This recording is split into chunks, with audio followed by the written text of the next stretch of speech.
श्रीमद्वाल्मीकि रामायण बालकांड अध्याय 50 राम आदि का मिथिला गमन। राजा जनक द्वारा विश्वामित्र का सत्कार तथा उनका श्री राम और लक्ष्मण के विषय में परिचय पाना। तदनंतर लक्ष्मण सहित श्री राम विश्वामित्र जी को आगे करके महर्षि गौतम के आश्रम से ईशान कोण की ओर चले और मिथिला नरेश के यज्ञ मंडप में जा पहुँचे। वहां लक्ष्मण सहित श्रीराम ने मुनि श्रेष्ठ विश्वामित्र से कहा, महाभाग, महात्मा जनक के यज्ञ का समारोह तो बड़ा सुंदर दिखाई दे रहा है। यहाँ नाना देशों के निवासी सहस्रों ब्राह्मण जुटे हुए हैं, जो वेदों के स्वाध्याय से शोभा पा रहे हैं।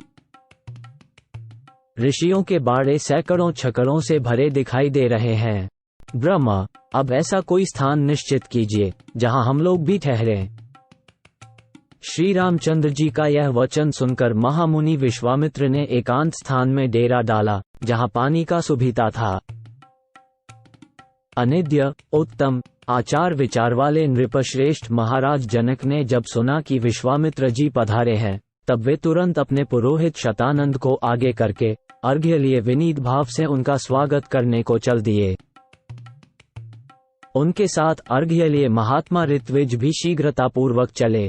राजा ने विनीत भाव से सहसा आगे बढ़कर महर्षि की अगवानी की तथा धर्मशास्त्र के अनुसार विश्वामित्र को धर्मयुक्त अर्घ्य समर्पित किया। महात्मा राजा जनक की वह पूजा ग्रहण करके मुनि ने उनका कुशल समाचार पूछा तथा उनके यज्ञ की निर्बाध स्थिति के विषय में जिज्ञासा की। राजा के साथ जो मुनि, उपाध्याय और पुरोहित आए थे, उनसे भी कुशल मंगल पूछकर विश्वामित्र जी बड़े हर्ष के साथ उन सभी महर्षियों से यथायोग्य मिले। इसके बाद राजा जनक ने मुनि व विश्वामित्र से हाथ जोड़कर कहा, भगवन, आप इन मुनीश्वरों के साथ आसन पर विराजमान होइए। ये बात सुनकर महामुनि विश्वामित्र आसन पर बैठ गए। फिर पुरोहित, ऋत्विज तथा मंत्रियों सहित राजा भी सब और यथायोग्य आसनों पर विराजमान हो गए। तत्पश्चात राजा जनक ने विश्वामित्र जी की ओर देखकर कहा, भगवन, आज देवताओं ने मेरे यज्ञ की आयोजना सफल कर दी। आज पूज्य चरणों के दर्शन से मैंने यज्ञ का फल पा लिया। ब्रह्मा, आप मुनियों में श्रेष्ठ हैं। आपने इतने महर्षियों के साथ मेरे यज्ञ मंडप में पदार्पण किया, इससे मैं धन्य हो गया। यह मेरे ऊपर आपका बहुत बड़ा अनुग्रह है। ब्रह्मशे, मनीषी ऋत्विजों का कहना है कि मेरी यज्ञ दीक्षा के 12 दिन ही शेष रह गए हैं। अतः कुशिक नंदन, 12 दिनों के बाद यहाँ भाग ग्रहण करने के लिए आए हुए देवताओं का दर्शन कीजिएगा। मुनि व विश्वामित्र से ऐसा कहकर उस समय प्रसन्न मुख हुए जितेंद्रिय राजा जनक ने पुनः उनसे हाथ जोड़कर पूछा, महामुने, आपका कल्याण हो।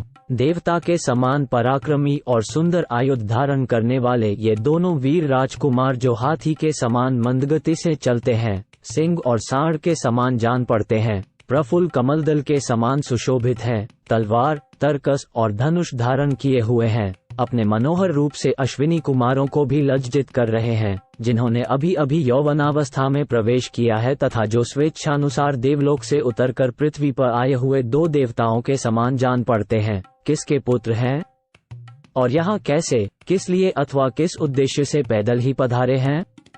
जैसे चंद्रमा और सूर्य आकाश की शोभा बढ़ाते हैं, उसी प्रकार ये अपनी उपस्थिति से इस देश को विभूषित कर रहे हैं।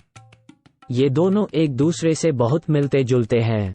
इनके शरीर की ऊंचाई, संकेत और चेष्टाएं प्रायः एक सी हैं। मैं इन दोनों काकपक्षधारी वीरों का परिचय एवं वृत्तांत यथार्थ रूप से सुनना चाहता हूँ।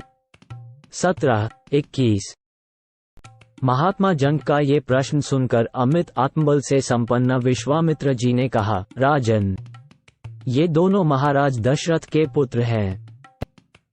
इसके बाद उन्होंने उन दोनों के सिद्धाश्रम में निवास, राक्षसों के वध, बिना किसी घबराहट के मिथिला तक आगमन, विशालोपुरी के दर्शन, अया के साक्षात्कार तथा महर्षि गौतम के साथ समागम आदि का विस्तार पूर्वक वर्णन किया।